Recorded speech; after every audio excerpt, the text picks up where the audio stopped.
Immanuel Kant, एक प्रमुख German दार्शनिक जिनका कार्य 1724 ईस्वी से 1804 ईस्वी के बीच फैला हुआ है, ने पश्चिमी दर्शन को नए आयाम दिए हैं। उनकी पुस्तकों में ज्ञान, नैतिकता, सौंदर्य और धार्मिकता के सिद्धांत गहरे विचारों के साथ प्रस्तुत किए गए हैं। कांट का सबसे प्रतिष्ठित काम क्रिटिक ऑफ प्योर रीजन में मिलता है, जिसमें उन्होंने ज्ञान के स्रोतों की खोज की। यह पुस्तक दर्शाती है कि हमारा ज्ञान अनुभव, एक्सपीरियंस और तर्क, रीजन, दोनों पर निर्भर करता है।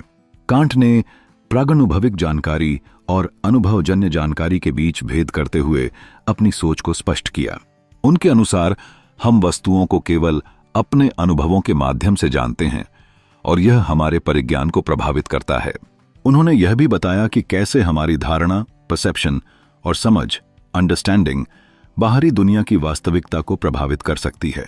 हम वस्तुओं को केवल अपने अनुभव के माध्यम से जानते हैं, न कि वस्तुओं के वास्तविक स्वरूप में। क्रिटिक ऑफ प्रैक्टिकल रीजन में कांट ने नैतिकता पर प्रकाश डाला। उन्होंने कैटेगोरिकल इंपेरेटिव का सिद्धांत पेश किया, जिसमें वे बताते हैं कि ऐसा कार्य करना चाहिए जो सार्वभौमिक रूप से लागू हो सके। उनका मानना था कि नैतिकता तर्क पर आधारित होनी चाहिए और यह स्वतंत्रता और न्याय का सिद्धांत है। हमें उन नियमों के अनुसार कार्य करना चाहिए जो सार्वभौमिक रूप से मान्य हों। उनका मानना था कि नैतिक कार्य का आधार तर्क और स्वतंत्र इच्छा है, न कि परिणाम या स्वार्थ। नैतिकता के लिए उनकी परिभाषा तर्क और स्वतंत्रता पर आधारित है। जैसे एक अनुभवी नाविक ईंधन और दिशा के साथ समुद्र में अपनी यात्रा तय करता है, वैसे ही हमें तर्क और स्वतंत्र इच्छा के साथ अपने नैतिक निर्णय लेने चाहिए। कांट का मानना था कि नैतिक कार्यों का मूल्यांकन उसके परिणामों से नहीं, बल्कि उस कर्म करने के तर्क या नियम से और उस कर्म के प्रति हमारी नीयत से तय होते हैं। कांट की कृति क्रिटिक ऑफ जजमेंट सौंदर्य और जीवन के उद्देश्यों के अध्ययन पर केंद्रित है। उन्होंने सौंदर्य के अनुभव को तर्क और समझ के साथ जोड़ा। कांट ने एक अद्वितीय दृष्टिकोण पेश किया, जिसमें सौंदर्य, नैतिकता और तर्क के तत्वों को शामिल किया गया। इस ग्रंथ में कांट ने सौंदर्य और जीवन के उद्देश्य का विश्लेषण किया है। कांट ने यह बताया कि कैसे सौंदर्य के अनुभव का संबंध हमारे तर्क और समझ से होता है। कांट ने बताया कि सौंदर्य के अनुभव में तर्क शक्ति की भूमिका होती है और यह एक स्पष्ट संज्ञानात्मक प्रक्रिया है। उन्होंने उद्देश्यात्मकता के विचार को पेश किया, जिसमें बताया गया कि कैसे हम सौंदर्य और नैतिकता के विचारों को एक साथ जोड़ सकते हैं।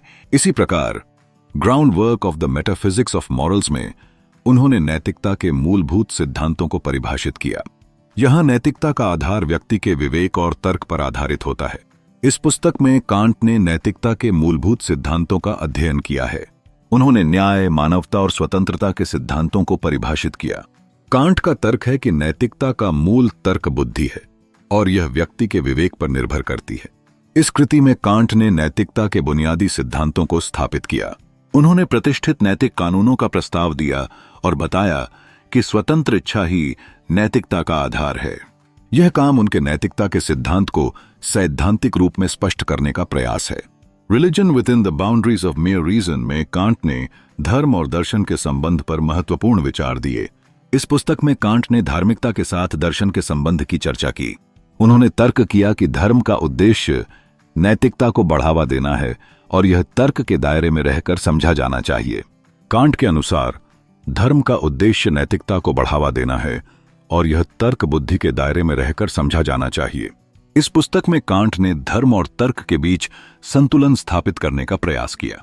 उन्होंने यह तर्क किया कि धार्मिक विश्वास को तर्क और नैतिकता के सिद्धांतों के भीतर रहकर समझा जाना चाहिए, न कि अंधविश्वास या बाहरी परंपराओं के माध्यम से।